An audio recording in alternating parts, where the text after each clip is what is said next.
So hi, my name is Foofus, and I'm here to give a little talk at DEF CON, which is a very exciting thing for me. I've been coming for a number of years, and I've always really enjoyed it, and I always apply to give a talk, and this is the first time I've been accepted. Now there have been a number of really interesting talks so far in the con about Windows security. In particular, I would like to pay respect to Jamie Butler's talk on the rootkit stuff and Brett Moore's talk on Windows messaging. Those were both really interesting, and they were ways that people are sort of pushing back the boundaries in terms of what is understood about the internal workings of Windows, and really breaking new territory and showing people things that, well, we all thought couldn't really be done. This is not a talk like that. This is a talk about stuff that is already known at least a little bit. So what is it really about? We're talking about getting a better handle on some stuff that everyone has talked about for a long time, but no one's really addressed in a coherent and rigorous manner. And we're talking about providing some tools to help produce more thorough and authoritative testing results, so that when we go and make these same observations that other people have been making for a long time, we can do so in a way that's more convincing and terrifying. And then also we want to have just some general enjoyment from looking at old stuff and maybe seeing it in a new light. There are a few organizational details I'd like to get out of the way. I have updated the presentation since the time when oh my goodness, it's off the side of the screen. They told me it's 1024 by 768. Well, there's some interesting part words off to the side. Just a second. Well, I thought switching to 800 by 600 would be sufficient. Pardon for another resolution change here.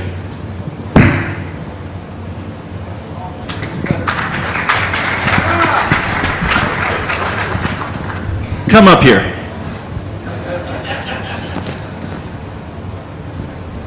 Thank you.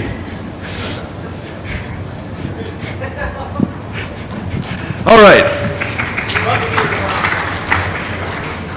Okay, so some things may look a little funny on this now, but we're going to try. So there are a few organizational details. I have updated the presentation slightly since what was written to the CD. That is all available on the website, the actual version that I'm giving now, if you feel like a sense of longing for updated materials. And a lot of people contributed to this talk. Some of them deserve special attention. Jomo-kun, sitting in the front row here, has done a really great job. He's responsible for the updates to Hydra and to the Samba software that I'll be talking about. And he built the KizApp prototype that we'll be talking about. Fen did a lot of research and basically handed me the IE split that we're going to talk about on a platter, so I really didn't have to do anything but write some Perl. And then Fizzgig, also sitting right up here with the elegant blue hair, helped a lot with teaching me how to work the development environment and getting it installed and stuff. I don't know how many of you have installed VisualStudio.net recently, but it's not always a smooth and quick process. And also, I would like to get some style points for not using presentation software. I am always amazed that you come to hacker conferences and see everyone using PowerPoint or whatnot. It's very funny to me. Okay, so when you talk to expensive consultants about risk, which is what all security consultants will try to steer the topic to sooner or later, one of the common things that they talk to you about is trying to rank things numerically. And they say something along these lines. This is a common formula. There are others, but one of the common things that they say is that risk can be measured. And we say that this is the estimated annual rate of occurrence, in other words, how many times per year you think a bad thing will happen to you, multiplied by the estimated single loss expectancy. So in other words, how severe the consequences are for you. And hopefully you have this information in some sort of handy flipbook format that will show you exactly how bad things are for you. And from this you should be able to calculate risk. So this is a well-known thing, and people have talked about it for a long, long time. But historically, people have a bad tendency to underestimate risk. And a good and interesting example of this is at the end of World War II, the Allies embarked on something called Project TICOM, which is the U.S. sent people in behind what was German-controlled territory, and they rounded up Nazi cryptographers. Now, it's well known, probably to most people in this room from watching cool spy movies and stuff, that towards the end of the war, the Allies had been reading a significant portion of Axis encrypted traffic. The Enigma machine was pretty much broken via a number of different avenues, and so the Allies wanted to know how much the Axis knew about this, how aware were the Germans of this. Because they wanted to go into business after the war selling Enigma machines to other foreign nations, and it would be convenient if the secret didn't get out. So they rounded up the cryptographers and they said, hey, boys, what do you think? Did you know that your machines had any problems? And it turns out that when they talked to the actual technical crypto guys, they all knew there were problems. They all said, yeah, we know there are weaknesses in our system and this or that thing might happen, but no one would ever really go to all that trouble. And so they were sort of banking on this. And this is a documented thing. There's a link to a description of this in the bibliography. They knew that the Enigma system had problems, but they didn't think that anyone would go to the trouble of actually doing all the work to crack it. If you look at Michael Howard and David LeBlanc's book on writing secure code, it's a Microsoft Press book. It's actually a very good book. I like it a lot. They have at the end, they have a top 10 list of lame excuses that they've heard from developers about why they didn't make their software better.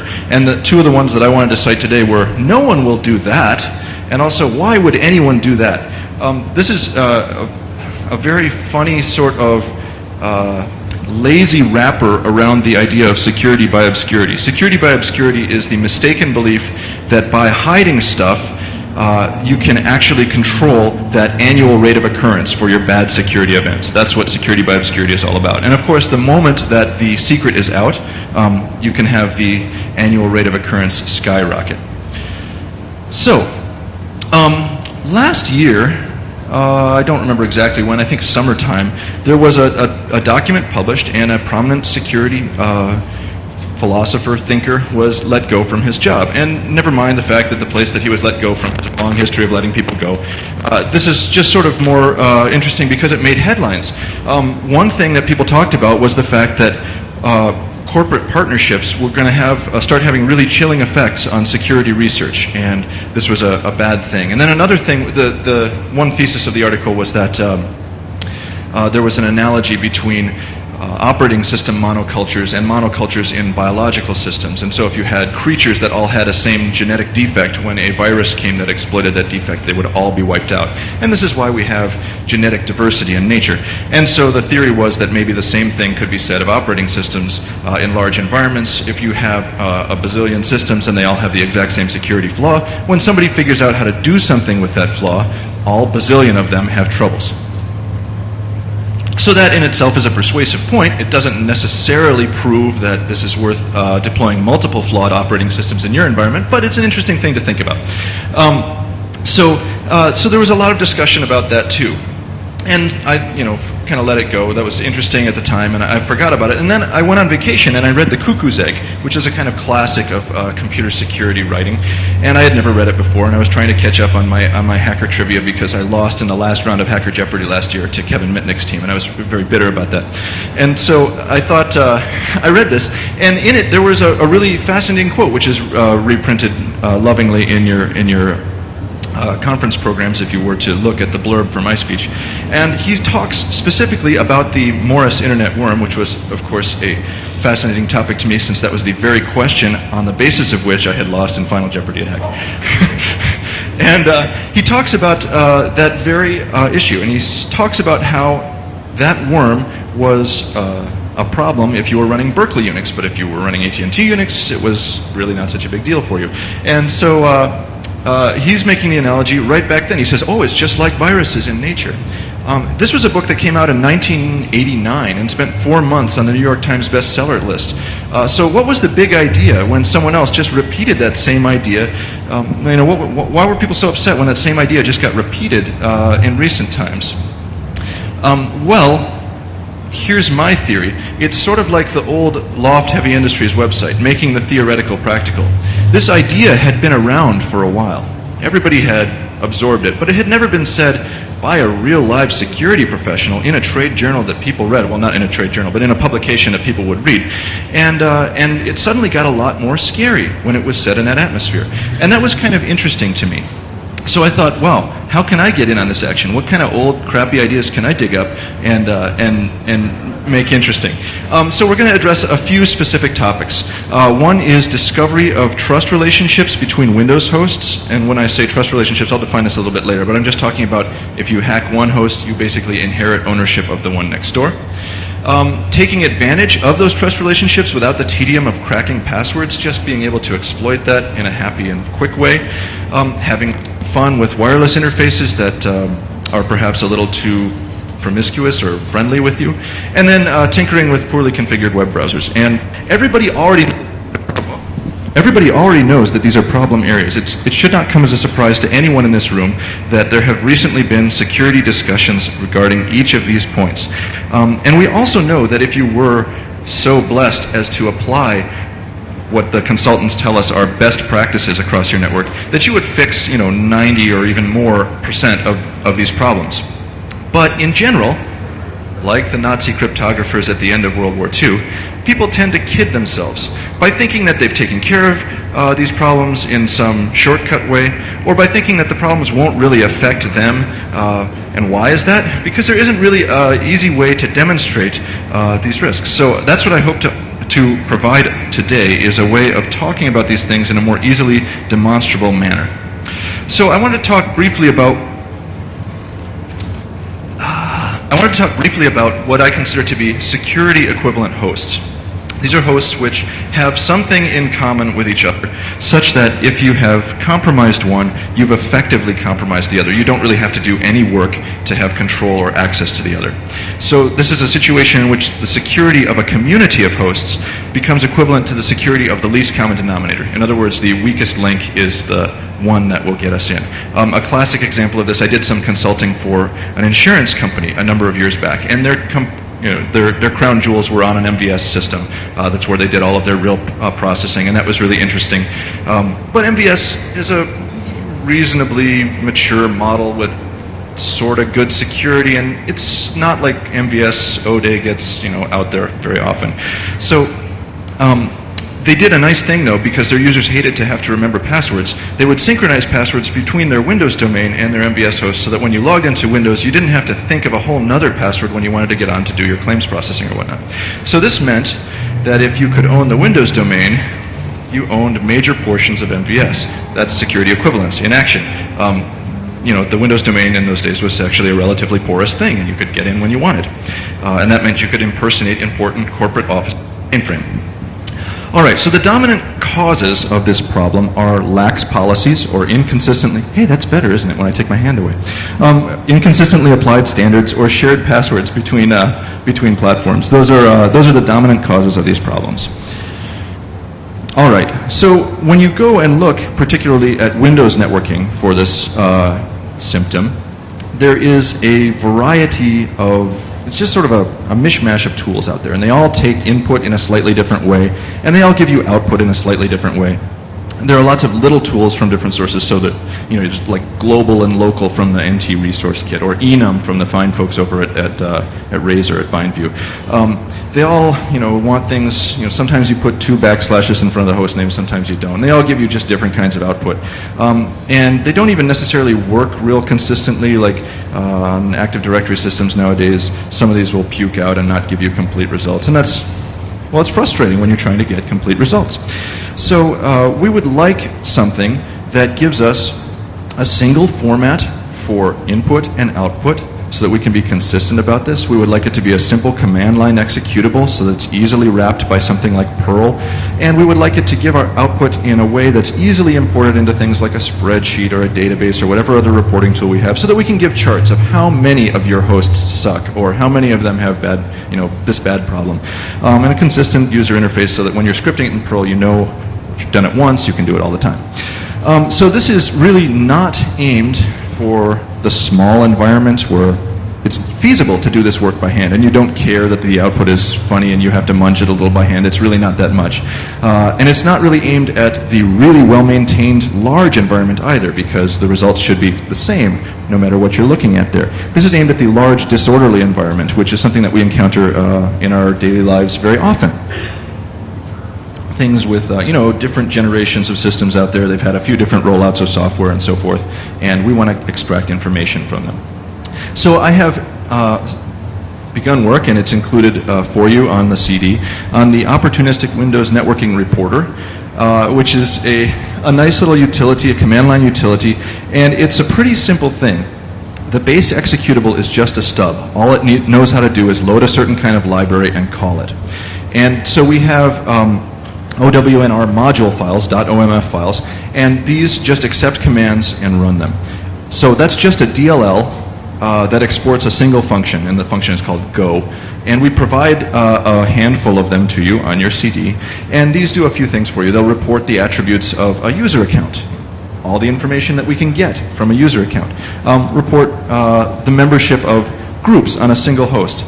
And the output is just a simple stream. You can redirect it to a file, and we always try to get as much information as we can out of the API. We're not going to leave some parameters uncrossed. And so it's just this very simple architecture where we have an executable that calls other little libraries, and they all have a single function that they export. And so the smarties in the audience are probably looking up here and saying, hey, dude, haven't you just reinvented COM, only stupider? And so I would say, well, shut up, man. So let's have a little demonstration, and for this I'm going to have to set the microphone down probably because I'm a bad one-handed typist and I'm trying to squeeze things into one corner of my screen anyway. But you'll notice a few things. When we run OWNR, we'll detect the presence of the different OMF libraries that are there. Each OMF knows enough to describe its own usage so that when you call it, it'll say how it should be called if you didn't know beforehand. Output is character delimited, and it gathers more than just the basic information. So included on your CD, you have this and source code and all of the fun things you might want to go with that. You get a handful of the OMFs. You get a test program for debugging because it's a pain with the debugger to step into a library that you've loaded via load library. You want something that's actually linked with the executable. And there's a skeleton program for generating OMFs just to get you started, the OMF generator, or as we call it, the OMFG. Okay, so here is the tool actually in action. I've got a little VMware session up here, and oh great. Well, can we all see that well enough? Yeah, that's actually acceptable. Okay, so let's run it. OWNR. No, I'm okay, thanks. And you'll see it detected that it found these different modules. And there's a lot of sort of debugging silliness in here right now. When we release the next version, we'll clean up some of that. But we say we have these modules, one that detects information about a user account, and then there's one that will detect information about all user accounts on a local machine. So let's just do that. I'm going to run that against my own machine right now.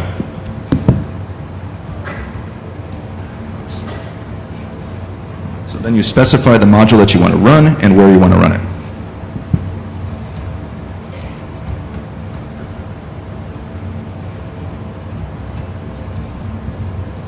Oh. What did I type wrong? S? Oh, it's the wrong module. All users is what I want. And sure enough, all the user information from my local box came back. And you can see that because of VisualStudio.net, I have the SQL debugger there, and there's a test user account, and we gathered it all, and that's kind of fun. Now, what's nice about this is we've got our fields separated with a single colon between the name of a value and the value itself, and then a double colon between value pairs. So this is really nice for importing into a single unified reporting framework so that you can just use tools like grep or awk or whatever you like to parse through that. All right, let's hop out of VMware now, and we've used this in production now a little bit. And I'm going to get myself a little console window here.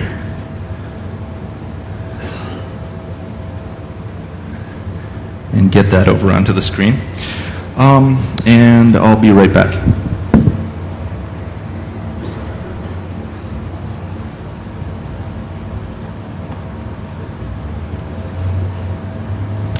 Okay, so this is a suite of actual data captured in the wild from a network of about 500 machines, and we're going to show how this tool can actually allow us to derive somewhat interesting information.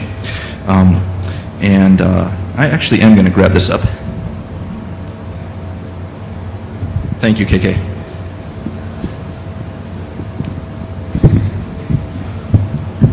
Woo, hands-free.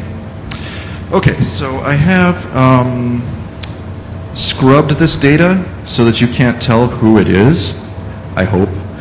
And so we're going to Now, one of the interesting things about this data was that we found that we were already domain administrators by the time we ran this, so we could get a lot of information. But what's interesting about it is that there was information that, well, just being a domain administrator sometimes isn't all you need. Sometimes you need to be able to show people that this has real consequences. So what if we looked for the string CEO in there? Because there might be a user account for the CEO.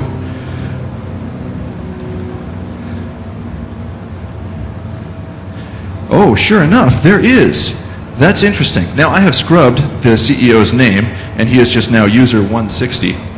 Now, user 160 shows up on the domain controllers. Okay, great. So user 160 has an account on these domain controllers, and that's very interesting. What else can we learn about user 160?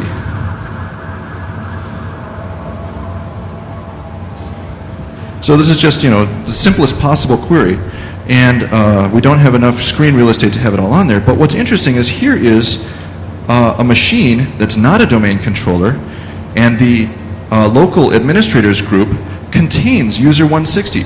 So here's a machine that we might have overlooked otherwise, but it happens to be a machine where the CEO has been added to the administrators group, which suggests that it would be an interesting machine for further analysis. There might be valuable things there. And that was something that you wouldn't necessarily have determined easily had you not been able to quickly sort through this large body of information. So, again, I'm not really inventing anything new or fascinating here. I'm just making some stuff easier that was tedious before. All right, so now it's time for a little musical interlude. This is from the book, which one is this from? This is from Cyber Thief and the Samurai. So I was telling you I was reading a lot of hacker trivia, and the focus of this was largely Kevin Mitnick hacker-related trivia. And after the Christmas attack on his machines, Mr. Shimomura went and spoke at a conference, and I forget the exact name of the conference, and trivia buffs in the audience probably haven't forgotten that. But anyway, he went and tried to explain the nature of the attack, which was based on trust relationships by IP address, right? Certain IP addresses were trusted to come into his machine. We were unaware, or rather, we hadn't really taken seriously the threat of IP spoofing yet. So here's the quote. Of course, Tsutomu didn't have to explain the technical details to this crowd. The system's vulnerability had been known for a long time. Two respected security experts, Robert Morris and Steve Bellavin, had published papers about it years earlier. But it was such an elaborate method of attack that it had rarely been used. In computer security lingo, it was non-trivial. That meant that it required a lot of time, a lot of patience, and a lot of guts. Not only that, but much of the attack appeared to have been automated. That is, someone had written a computer program which carried out the attack. That made the attack all the more alarming because it meant that it could be done by anyone with enough savvy to run the script, which meant basically that someone with slightly above average technical knowledge, by hacker standards that is, like Kevin, might indeed be able to pull it off. So this raises a couple really interesting questions. And the first in my mind is, how come nobody can string together about 5 sentences regarding Kevin Mitnick without describing him as a substandard hacker? I don't really get that.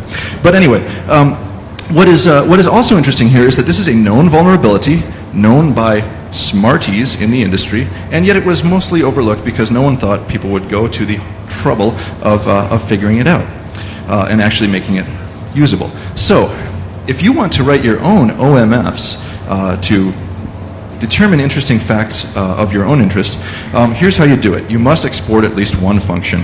It must have the following prototype. So it's just like main, basically. It should be thread safe because soon we are bringing you multi-threadedness. It should return one of the meaningful return codes defined in the header files for you, and it should accurately show usage information when it's invoked improperly. So you should note any other modules that it depends on and so forth.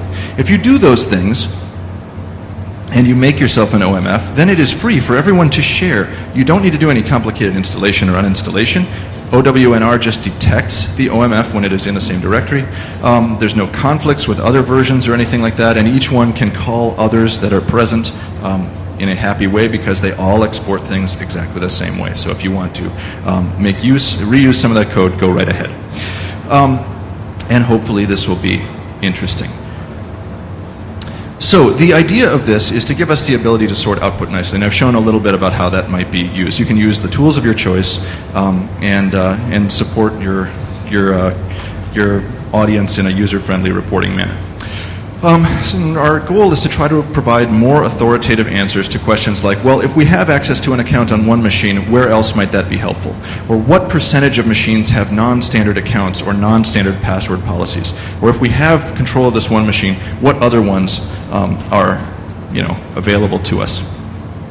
All right, so let's step back for a moment and note that another old and familiar fact is that Windows authentication is vulnerable to replay attacks. This isn't news. You see the encrypted hash fly across on the network, and everybody knows you could replay that and be authenticated to a Windows device. There's a tool that's from, what, about 94 or something? An old tool called SMB Proxy, which claims to do this. We were never smart enough to get it to work.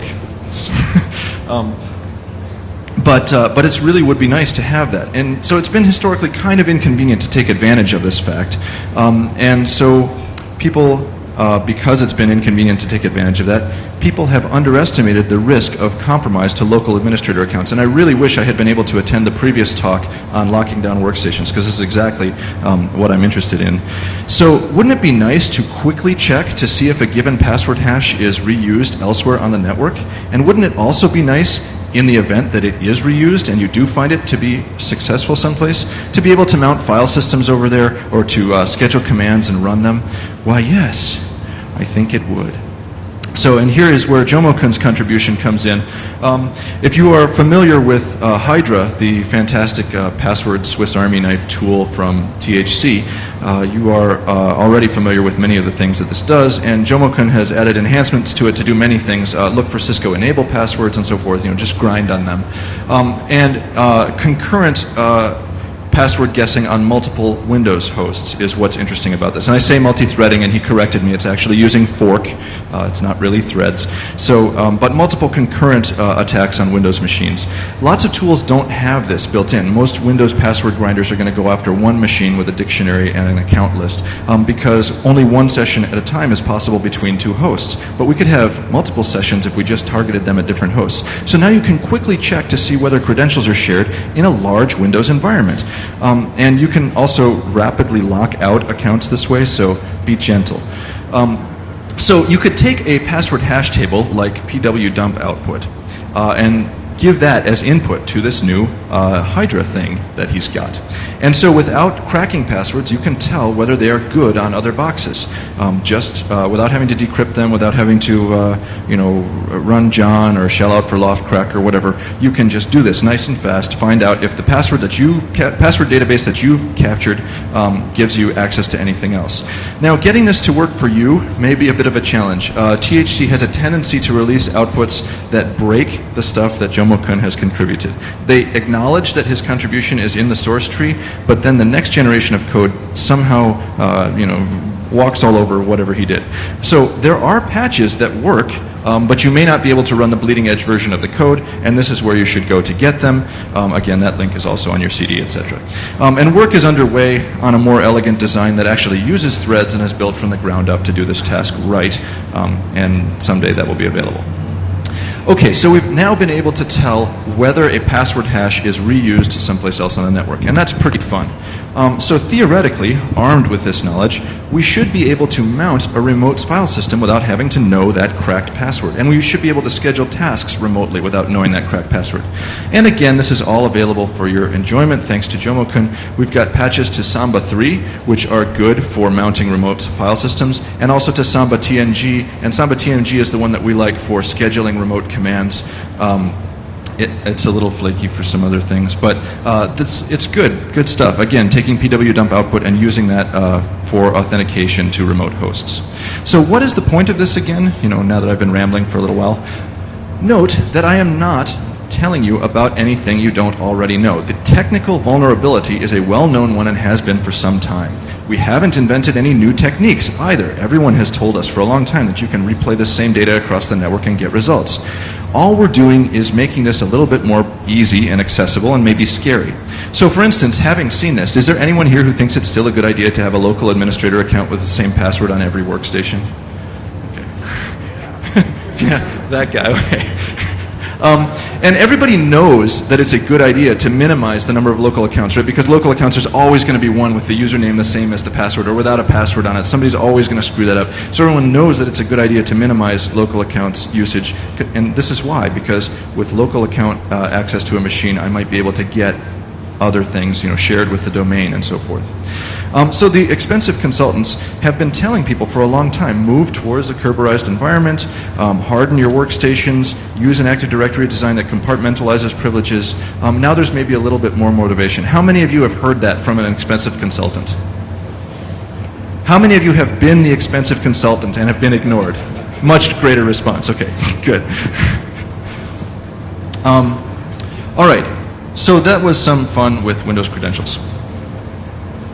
It also comes as no surprise that browser security is a hot topic. There are a number of great resources out there. Georgi Guninsky's resources are fun and interesting to read. Malware.com is my personal favorite. Lots of great stuff there. And Ludayu's got a good collection of things to look at.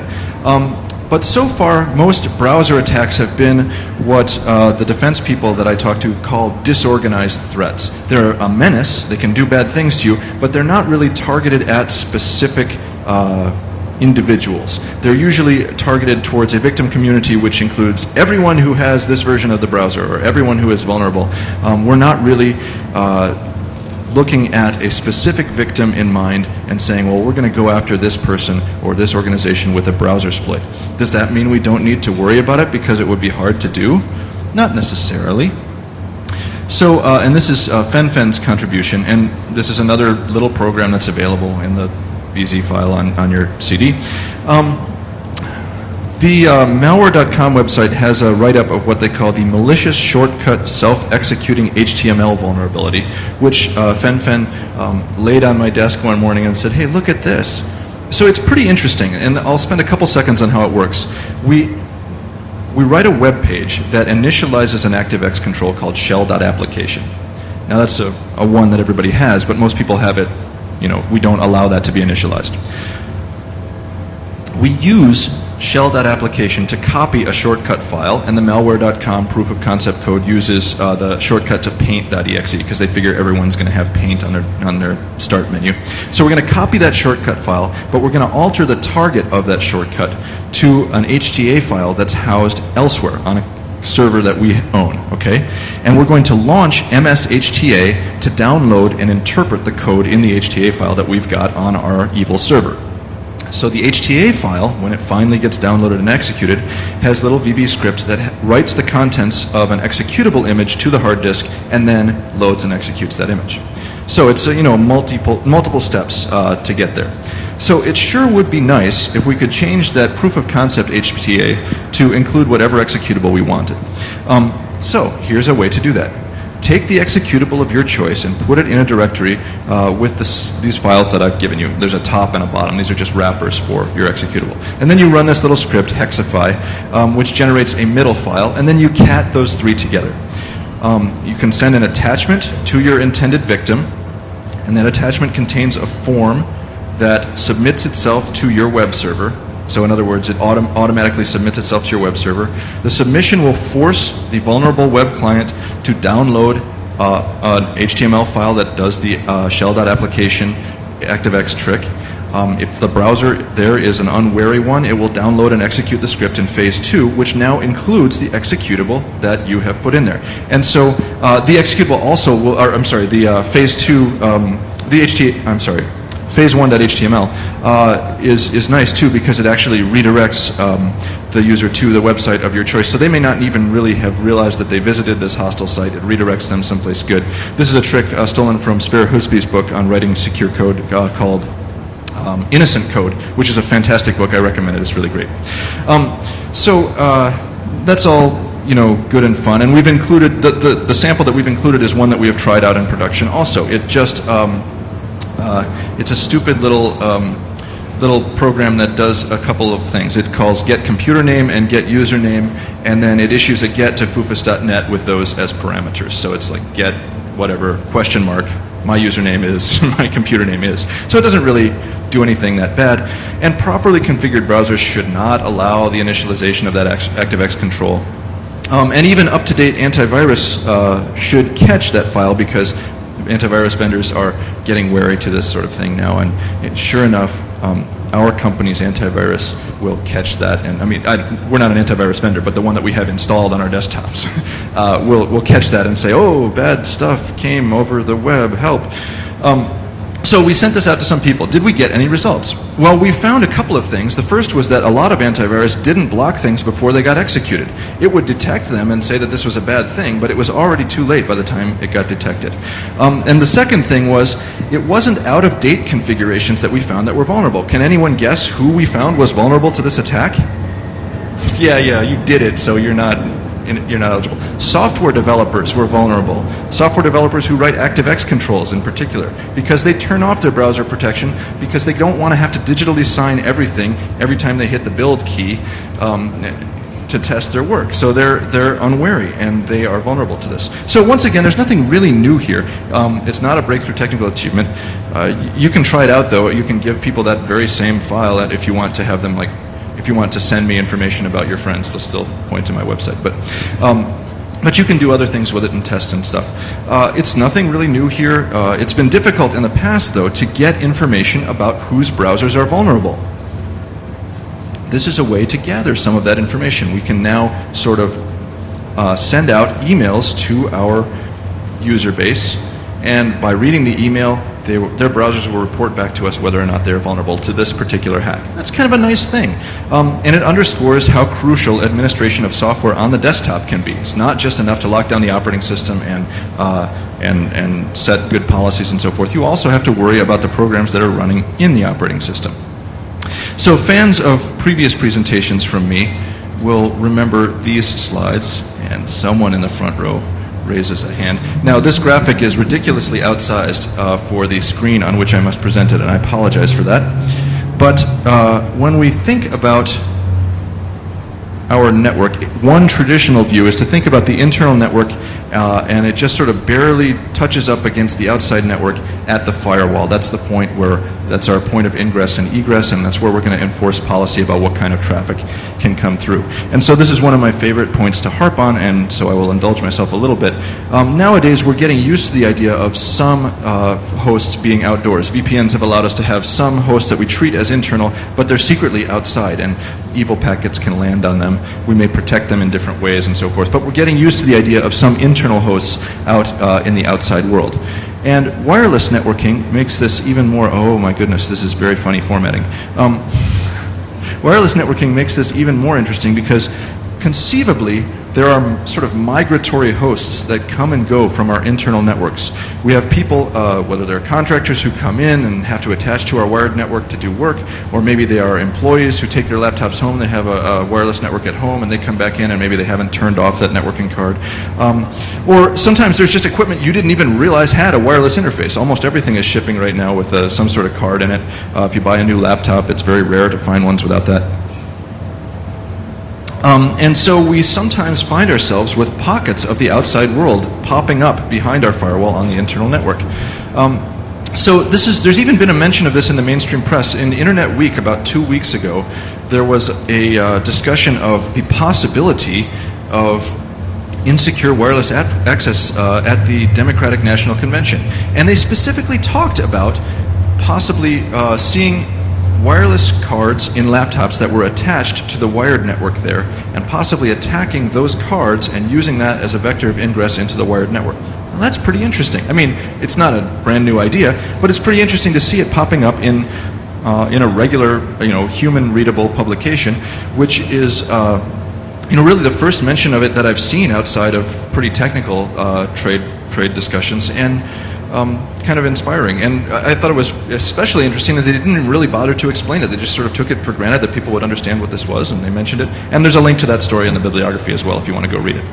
Anyway, yeah, I have no doubt that there are some insecure wireless access points there. So windows seem to slide from side to side. I've never experienced that before.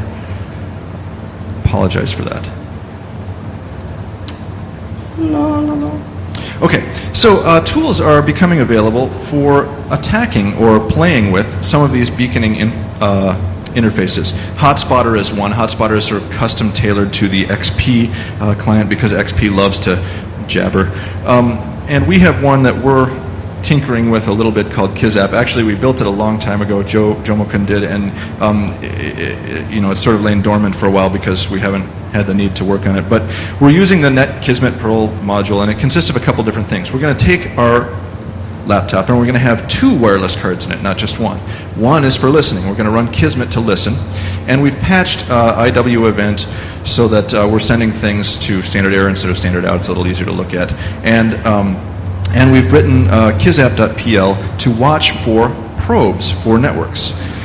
And when we see that, we have our other wireless card where we're running host AP. And when we see a probe for a certain SSID, we immediately announce ourselves as that SSID, and we're running a DHCP server, so if someone is friendly enough to associate with us, we'll issue them an IP address, and then we can look at them. So this is not something that's ready for prime time. The materials are available on the web if you want to look at them. It's pretty unreliable, it's not really stable, etc. There's work yet to be done on this. But we have made some progress with it. We have been able to access networks this way. Again, though, before long, this is the sort of thing that's going to be a commonplace risk, just like everyone has been saying, but no one is really worrying about enough yet. All right, that's very swell. Let's move on to the next one. Here's time for another brief interlude from literature. This is from Shimomura and Markov's book, Takedown, and it's also inspirational. So this is a discussion of the very same story. It's the very same point of history that I was telling with the last musical interlude, talking about the conference, describing the Christmas attack. I noted that the attack appeared to be scripted or automated based on the timing of events. The fact that it had taken a great deal of detailed analysis for me to reconstruct the break-in, so this is Shimomura speaking, by the way, was something that clearly hit home with the audience. The situation I was describing was the type of attack that might have been going on undetected beneath their own noses all along. So it's exactly this. The problem is known. The fact that it is not really widespread doesn't mean it isn't happening. And that's a kind of interesting observation. We had a saying that we say to each other sometimes in the when we're attacking things, and we say to each other, well, just because they're lame doesn't mean you're good. So what's in store for the future? One thing is I need to do some rewrite of a little bit of the enumeration when we're talking about multiple user accounts and multiple groups. The API has actually changed since I began work on this, or at least the documentation that's available to me has changed. And instead of using net user enum or something like that to enumerate users, you're now encouraged to use net get display information index and net query display information. So I need to do some conversion there. There are some accounts, if you've created a user account and not done that through the net user add API, so you've imported it in some weird Active Directory way, OWNR does not find it right now. It'll show up as a group member, but it won't necessarily show up as a user. So, and that's because I'm apparently using an out-of-date SDK. I need to clean up the code. If you actually were to hurt your eyes by looking at the source that is available on the CD, you would see that it is somewhat disorganized and could be better. I don't think that's necessarily out of line for something presented at DEF CON, but I'd still like to see it get better. And I'd like to make a couple of more modules.